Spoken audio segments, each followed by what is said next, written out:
आप लोगों को काफ़ी कुछ शुगर के बारे में बता दिया गया है, जिसे मधुमेह भी बोलते हैं। अगर मान लीजिए किसी भी कारणवश आपको शुगर की दवाइयाँ लेनी पड़ रही हैं, आप पहले से जागरूक नहीं हो पाए, तो दवाई लेते हुए भी आपको अपना शुगर कंट्रोल करके रखना होता है। अक्सर शुगर के मरीजों में आपने देखा होगा कि वो बताते हैं कि हमारे हाथ पाँव में झुंझुनाहट महसूस हो रही है, सुनपन लग रहा है, या फिर ऐसा महसूस हो रहा है जैसा मिर्चा लगा दिया गया है, जिसको कोसैजिया बोलते हैं। अभी देखिए ठंडी का मौसम आ रहा है, अक्सर लोग आग के पास बैठ के आग का तापन करेंगे।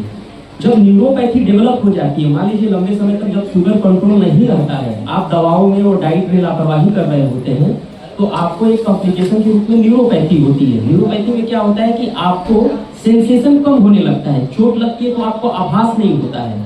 तो ठंडी के मौसम में आपको ध्यान रखना है कि कभी भी पाँव में हमेशा कपड़े वाले जूते पहन के रखें जो थोड़े सॉफ्ट होते हैं। चप्पल पहने तो सॉफ्ट चप्पल पहने। अगर न्यूरोपैथी आपको डेवलप हो चुकी होगी तो जो आपको घाव बनेगा, या फिर कोई कील चुभेगा, या कोई कांटा लगेगा, या फिर गलती से आग के पास आप बैठे हुए हैं और जलन होगी उसकी वजह से, तो आपको आभास कम होगा, जिससे वहाँ घाव बनेगा। और चूंकि आपको पहले से शुगर की बीमारी है तो वो इन्फेक्शन में कन्वर्ट हो जाएगा, वहाँ पे बैक्टीरियल ग्रोथ ज्यादा होगा।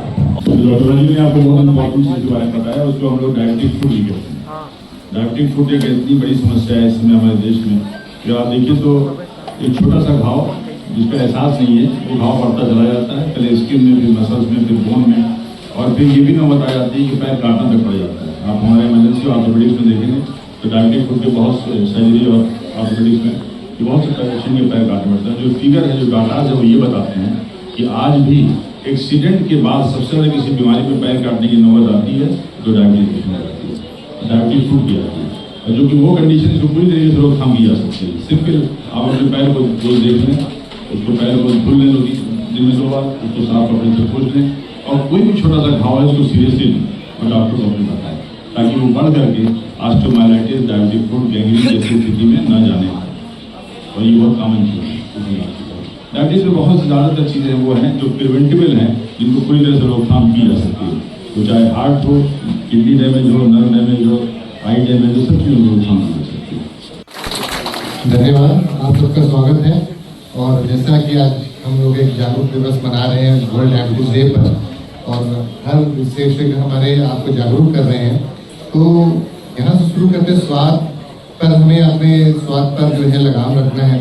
हर स्वादिष्ट चीज़ जैसे बताया गया, तेल घी से बना हुआ, मिठाई से लेकर के कोल्ड ड्रिंक का या जो फास्ट फूड स्वाद में बहुत ही अच्छी लगती हैं, लेकिन हमारे शरीर पर इसका दुष्प्रभाव होता है, जिसमें कि एक दुष्प्रभाव ये है कि जो ब्लड शुगर हमारा इस सब चीज़ में बढ़ने के कारण जब किसी को ओबेसिटी रहता है, जैसे आपको बताया हमारे लाइफस्टाइल का जो है, जिसमें हम हमारे खान पीन में जो नियमित नहीं रख रहे हैं, और इसके अलावा जो हमारे रेगुलर एक्सरसाइज नहीं कर रहे हैं, तो इस तरह से ओबेसिटी होता है, मधुमेह रोग का, जिसमें ब्लड शुगर की मात्रा हमारे शरीर में बढ़ जाता है। तो जो ये ब्लड शुगर की जो मात्रा बढ़ जाता है, इस तरह से ब्लड प्रेशर, इसके साथ हम ये भी कहना चाहते हैं कि ब्लड शुगर की बात नहीं होती, इसके साथ हमारे साथ और भी दिक्कत है, ब्लड प्रेशर भी बढ़ जाता है इस समय। तो जब ब्लड शुगर ब्लड प्रेशर दोनों ही साथ रहता है तो भयावह और स्थिति हो जाती है। खैर, लोगों को इस चीज़ का आभास नहीं हो पाता कि उनका ब्लड शुगर या ब्लड प्रेशर बढ़ गया हो। तो और हम लोग जैसे आप देख रहे होंगे कि हम लोग डायबिटीज कैंप के हिसाब से हम लोग ब्लड शुगर के लिए हम लोग जो है ग्लूकोमीटर से यहाँ पर चेक कर लेते हैं, क्योंकि तो कई लोगों के बारे में पाया जाता है कि वो बहुत तो स्वस्थ रहते हैं, लेकिन यहाँ पर जब हम चेक कराते हैं पता चला ब्लड शुगर बहुत बढ़ा हुआ है, और वो कहते हैं कोई दिक्कत नहीं। तो हाँ, ऐसा हो सकता है कि आपको उस समय तक लक्षण नहीं, लेकिन ऐसा होता है जब तक आपके लक्षण और आप जो भी उसकी दिक्कतें हैं, तो आप पाएंगे कि आप एक समय आएगा जो अनियंत्रित रूप में वो शुगर बढ़ चुका होगा, और आपके कई सारे अंग जो है उसमें उसका दुष्प्रभाव पड़ गया, जिसमें कि ऐसा होता है हार्ट है, हमारे मस्तिष्क है, ये 2 इम्पोर्टेंट है। इसके अलावा आँखें हैं, किडनी है, और नसों के बारे में है। तो आज हम इसके अलावा जैसा विशेषज्ञ आपको बता रहे थे, तो गुर्दा रोग के विशेषज्ञ के बारे में आपको थोड़ा और जानकारी और जागरूक कर देना चाहते हैं। जैसे मैंने बताया कि ब्लड शुगर वाले में जो कई बार आभास नहीं होता कि उनका शुगर बढ़ा हुआ है, या बहुत देर से आभास होते हैं तो बहुत दिक्कत हो जाता है। उसी तरह से किडनी की भी जो दिक्कत होती है, जैसे अभी डॉक्टर साहब ने बताया था कि ऐसी बीमारी है जहाँ पर जो डायबिटिक्स पेशेंट हैं उनको लंबे समय पर डायबिटीज होने पर 30% लोगों को किडनी फेलियर हो जाता है आगे से। आपने बहुत कुछ सुना डायबिटीज़ के बारे में, और ये भी जानकारी आपको है कि डायबिटीज़ को अगर इलाज न किया जाए या अगर ये ब्लड शुगर कंट्रोल न किया जाए तो शरीर के कई हिस्सों पे उसका असर हो सकता है। लेकिन ये ज़्यादा हो जाता है अगर आपको डायबिटीज़ के साथ ब्लड प्रेशर है, आपका कोलेस्ट्रॉल बहुत गड़बड़ है, या जो लोग धूम्रपान करते हैं, या जिनके परिवार में ऐसी बीमारियां हार्ट की या डायबिटीज़ की या ब्लड प्रेशर की कम उम्र में माता पिता को हो चुकी हैं। तो ये जितने ज़्यादा मौजूद कारण एक व्यक्ति में रहेंगे उसको शरीर के हिस्सों पे असर आने का चांस ज़्यादा रहता है। तो शुगर ही केवल कंट्रोल नहीं करना है, ब्लड प्रेशर भी कंट्रोल करना है। और सबसे महत्वपूर्ण बात यह है जो आपको शुगर के बारे में बताई गई और ब्लड प्रेशर के बारे में भी सत्य है कि आपका ब्लड प्रेशर भी बढ़ा हो सकता है, आपका शुगर भी बढ़ा हो सकता है, आपको कोई लक्षण नहीं हो सकता। तो पता ही नहीं लगता कि शुगर बढ़ा है कि ब्लड प्रेशर बढ़ा है, क्योंकि कोई लक्षण नहीं। तो यहाँ कोई डॉक्टर के पास तभी जाता है जब आपको कोई बीमारी होती है। तो घर में अगर कोई मशीन है, आजकल सबके घर में ब्लड प्रेशर की मशीन, ब्लड शुगर की मशीन अड़ोस पड़ोस में होती है, तो कहा यह जाता है 20 साल के ऊपर या अगर आप 35 साल के ऊपर हैं तो एक बार साल में कम से कम अपना ब्लड शुगर या ब्लड प्रेशर की जांच जरूर करवा लें, ताकि पता लग जाए बढ़ा है तो आप उसको कुछ कंट्रोल कर सकते हैं। जरूरी नहीं दवा ली जाए, शुरू में ये खान पान में परिवर्तन और बाकी लाइफस्टाइल में बदलाव करने से ये कंट्रोल किया जा सकता है। बहुत ज़्यादा हो जाता है तो दवा की आवश्यकता भी पड़ती है। और अपना ब्लड प्रेशर या शुगर की जांच साल में अवश्य करा लें अगर आपकी उम्र 35 साल या 30 साल से ज़्यादा हो रही है। और फिर ब्लड प्रेशर, इसीलिए दवा डायबिटीज़ से कई मरीजों में आप देखा ब्लड प्रेशर की दवा भी चलती है, कोलेस्ट्रॉल की भी चलती है। और दूसरा महत्वपूर्ण विषय आँखों पे आता है कि ब्लड शुगर का असर आँखों पे हो सकता है और ब्लड प्रेशर का भी असर, दोनों डायबिटीज़ आँखों पे हो सकता है। तो नज़र की जांच कराना काफ़ी नहीं है। कई लोग कहते हैं हमने नज़र की जांच करा ली या कंप्यूटर से जाके सामने गांव जो भी क्लिनिक जहाँ जांच करा ली, आँख के पर्दे की जांच होना बहुत ज़रूरी है, क्योंकि इनका असर आँख के पर्दे पे होता है और उससे आपकी रोशनी कम हो सकती है, कई लोगों में रोशनी जा भी सकती है। लेकिन अगर जल्दी पता लग जाए, कई बार आँख वालों के यहाँ से मरीज हमारे यहाँ आता है तो उसको पता नहीं था शुगर ज़्यादा है, बीपी ज़्यादा है, वो आँख वाले विभाग में गया, तो जब आँख की जांच हुई तो पता लगा इनके पर्दे में गड़बड़ है, तो वो हमारे पास भेज देते हैं कि जाइए आप शुगर या बीपी का इलाज कराइए, या शुगर आपका ज़्यादा होगा तो चेक करा लीजिए। कभी कभी शुगर और बीपी इस तरह ही पता लगता है। डॉक्टर सतीश ने एक बात बताई थी मोबाइल के बारे में, तो मुझे जो समझ में आता है जो डॉक्टर की मोबाइल से सबसे ज़्यादा क्या पढ़ा है, वो स्ट्रेस पढ़ा है। जो भी गवर्नमेंट जॉब में होंगे लोग, जो भी ऑफिस जाते होंगे, तो पहले ऐसा होता था कि ऑफिस से आप 4 बजे गए, सारा कम्युनिकेशन बंद, आप आराम से अपना डे टू डे एक्टिविटी कर रहे हैं। अब ये होता है कि आप घर पहुंच रहे हैं तो पता चला व्हाट्सएप पे एक मीटिंग का मेल आ रहा है, एक आपको कुछ बनाना है उसका आ रहा है कि कल सुबह 9 बजे पहुंचना है। 24 घंटे ड्यूटी हो गई है। कोविड के बाद से इसका चलन बहुत ज़्यादा बढ़ गया है। तो स्ट्रेस बहुत ज़्यादा बढ़ा है और स्ट्रेस भी रिस्पॉन्सिबल है डायबिटीज और हाइपरटेंशन के लिए। दूसरा मैसेज मैं ये देना चाहूँगा कि अपनी लाइफ में हर आदमी बहुत बिजी है, किसी न किसी काम के लिए बिजी है, तो अपने लिए टाइम नहीं है हमारे पास। हम मरीज को देखने के लिए 9 बजे तो आ जाते हैं ओपीडी में, लेकिन शायद हम अपने लिए आधे घंटे निकालना भूल जाते हैं कि हमको भी एक्सरसाइज करना चाहिए, हमको भी बीमारी हो सकती है, हमको भी स्ट्रेस हो सकता है, तो अपने लिए टाइम निकालें। तीसरी इंपॉर्टेंट बात जो डॉक्टर सत्येंद्र सोनकर ने बताई कि डायबिटीज के मरीज को शुगर होने से कॉम्प्लिकेशंस बहुत होते हैं जो बहुत लंबे समय में होते हैं, 5 साल 10 साल लगते हैं। लेकिन एक कॉम्प्लिकेशन जो हाइपोग्लाइसीमिया का इन्होंने बताया वो बहुत इंपॉर्टेंट है। हो सकता है एक दिन में ही आदमी एक्सपायर हो जाए, कुछ घंटों में ही एक्सपायर हो जाए।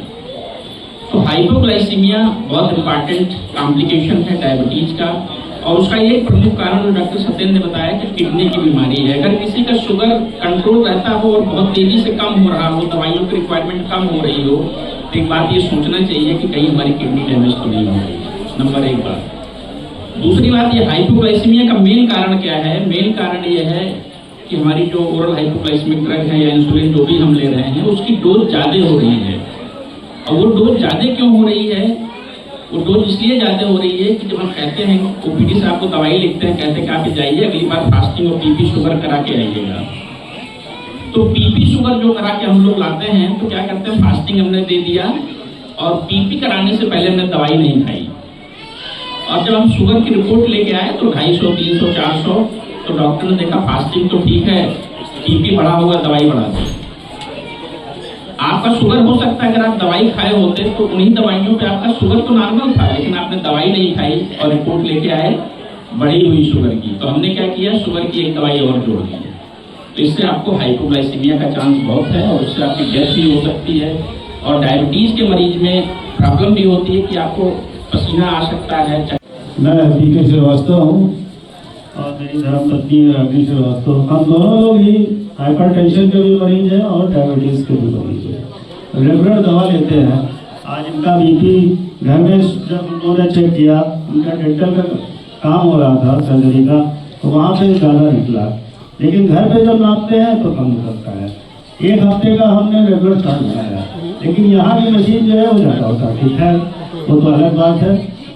दूसरी चीज़ ये कि आपने ये डायबिटीज के संबंध में बताया है, मैं ये देख रहा हूँ आजकल बहुत से डॉक्टर कहते हैं ना फास्टिंग कराइए ना पीजी कराइए, HbA1c करा के रहिए।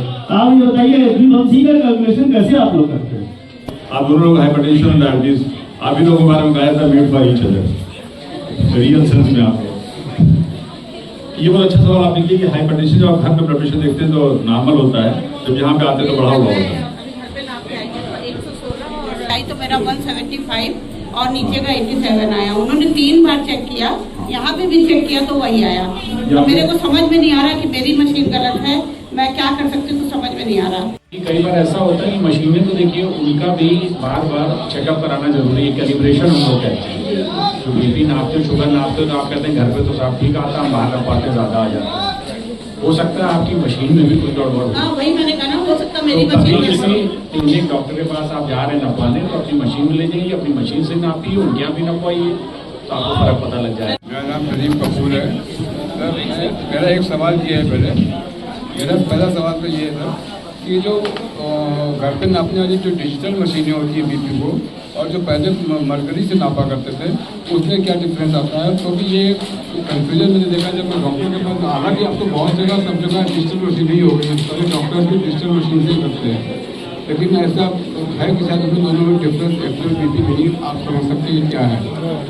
दूसरा सवाल ये है कि इसी वजह से मेरे को 140 और 80 के करीब बताया गया था कि 50-60 के बीच में एज है अगर, तो 140-80 का बीपी नॉर्मल माना जाता है, कोई ऐसी विशेष चिंता की बात नहीं है। तो मैं इसी आधार पर अपने बीपी लेता रहता था और कोई मेडिसिन नहीं ले रहा था, लेकिन अचानक मुझे एकदम से मालूम पड़ा। अभी मेरे लॉस ऑफ विज़न हुआ लेफ्ट आई में, और लॉस ऑफ विज़न पे डॉक्टर ने मुझसे पूछा, हालांकि उन्होंने ये नहीं कहा कि आपका बीपी से हुआ, उन्होंने मुझसे पूछा बीपी है क्या, शुगर है क्या, तो कोई मेडिसिन लेते हैं? मैंने कहा नहीं, हम कोई मेडिसिन नहीं लेते हैं। और उसकी तो इससे मुझे आभास हुआ कि शायद बीपी की वजह से मेरा लॉस ऑफ विजन हुआ। हम यूज करते थे वो बेटर था आज के डिजिटल से एंड्रॉइड से, ये आपका सवाल है। मैं आपसे बता दूं कि मरकरी वाला जो मैनोमीटर कहते थे, ब्लड प्रेशर वाली मशीन थी, उसको हम लोगों ने अब इस्तेमाल करना बंद किया है, वो बैन कर दी गई है, क्योंकि मरकरी उसमें होता है और मरकरी इन्वायरमेंट हैजार्ड होता है, तो इसलिए वो मशीन अवेलेबल भी नहीं है और अब आती भी नहीं है। ठीक, तो हमारे पास 2 चॉइसेस हैं, जैसे आपने बताया डिजिटल वाली मशीनें, अच्छी स्टैंडर्ड मशीनें कैलिब्रेशन के बाद यानी मैचिंग करने के बाद बाजार में आती हैं, स्टडी करने के बाद आती हैं, और वो मशीनें बहुत अच्छी हैं, इसमें कोई, हाँ बस एक चीज़ आपको करना है कि बीच में उसको क्रॉस चेक करा लेना है कि मेरी मशीन सही काम कर रही है नहीं कर रही है। तो चाहे डॉक्टर के पास आप उस मशीन को ले जाएं, दूसरी मशीनों से मुकाबला करके चेक कर लें, लेकिन आज जो हम मशीन यूज़ कर रहे हैं होम ब्लड प्रेशर मॉनिटरिंग के लिए, वो यही यूज़ कर रहे हैं जो आप कर रहे हैं, डिजिटल या नॉट। दूसरा जहाँ तक ब्लड प्रेशर के बारे में हमारे एक्सपर्ट हैं डॉक्टर सावनी कि आप समय सोते हैं, सोने का रेगुलेशन नहीं है, खाने का रेगुलेशन, स्केड्यूल तो बनाना पड़ेगा। ये आपको बनाना पड़ेगा। आपको देखते लगता है कि आपको एक्सरसाइज की थोड़ी जरूरत होती है। इसमें एक्सरसाइज 2 काम करती है, आपको ऐसे फायदा करती है, आपकी स्ट्रेस पे रिमूव करती है। एक्सरसाइज जब आप कर रहे होते हैं तो उस पर ध्यान रहता है, आप में स्ट्रेस है, एग्जाम के स्ट्रेस है, तो उससे दूर रहते हैं। वेट रिडक्शन बहुत जरूरी है। खाने का समय तो बहुत इंपॉर्टेंट है, पर खाना क्या खा रहे हैं ये बहुत इंपॉर्टेंट है। अगर आप घर में रह रहे हैं तो आप खाना प्रोवाइड कर सकते हैं, आप बाहर रहते हैं तो आपको खाना बाहर से मिल रहा है, कोशिश करें कि आपको अच्छा खाना मिले। स्केड्यूल बनाए, अपना एक शेड्यूल बनाए कि हमें इतने टाइम तक पढ़ना है। अगर पढ़ने वाला इंसान 4 घंटे पढ़ ले तो कोई भी एग्जाम क्रॉस करता, पढ़ ले जिसको पढ़ना कहते हैं। एक्चुअली जब पढ़ने में बैठते हैं तो लोग 1 घंटा हम भी सोचते हैं कि हमें क्या पढ़ना है, फिर हम उस पर कंसंट्रेट करते हैं और फिर घबराहट में रहते हैं कि कल क्या पढ़ना है। तो ये आप एक स्केड्यूल बनाना पड़ेगा जो आपको अपने हिसाब से, तो ये काम करेगा। ये कोई फॉर्मूला नहीं है कि इस समय आपको क्या करना है, करना ये है कि अच्छा खाना खाना है, अपने लिए थोड़ा समय ज़्यादा वो निकालना है। और स्ट्रेस तो है ही है, मगर स्ट्रेस को अगर आप स्ट्रेस लेके करोगे तो एग्जाम में अच्छा थोड़ी करोगे। तो स्ट्रेस फ्री होकर पढ़ो, अपना बेस्ट दो, सब कुछ सही होगा। Thank you. You people save our lives through lots of problems and difficulties. So you people are not left in a God on our earth. Sir, my question is to you: what are the early signs that someone might have diabetes? क्या क्या लक्षण होते हैं diabetes के, पता चल जाए हमको पहले। Yes, sir. एक बात पहले याद रखिए कि डायबिटीज में 50% से ज़्यादा लोगों को कोई लक्षण नहीं है। तो आप अगर हाई रिस्क हैं, यानी आपके माँ बाप को शुगर है, भाई बहन को शुगर है, या आपका वजन ज़्यादा है, या कोई ऐसी महिला है जिसके बच्चे को जन्म दिया हो, बच्चे का वजन ज़्यादा रहा हो, तो उनको चाहिए कि वैसे भी शुगर टेस्ट कराते हैं। बहुत शुक्रिया। और खास करके हमारे प्रोफेसर भी आता कई मीटिंग प्रोग्राम टाइम स्पेयर किया, हमारे colleague doctor Salani, doctor Shyam, doctor Satyendra, doctor Medhavi, doctor Deepak, doctor Satish, doctor Rajiv और डॉक्टर जितेंद्र, इन सब का बहुत बहुत धन्यवाद। इन लोगों ने समय दिया। हमारे रेजिडेंट जो है, क्योंकि बैकबोन है हमारी, और उन सबसे ज़्यादा रेजिडेंट्स हैं, हमारे यहाँ के स्टाफ है जिन्होंने पूरा अपना दिल लगा करके प्रोग्राम को ऑर्गेनाइज किया। और इंटास फार्मास्यूटिकल है जो आप ये देख रहे हैं, जो बैलून्स, ये आवाज़, ये माइक, ये जो इंटास फार्मा लोग किया है। We are very thankful to all of you. Thank you very much.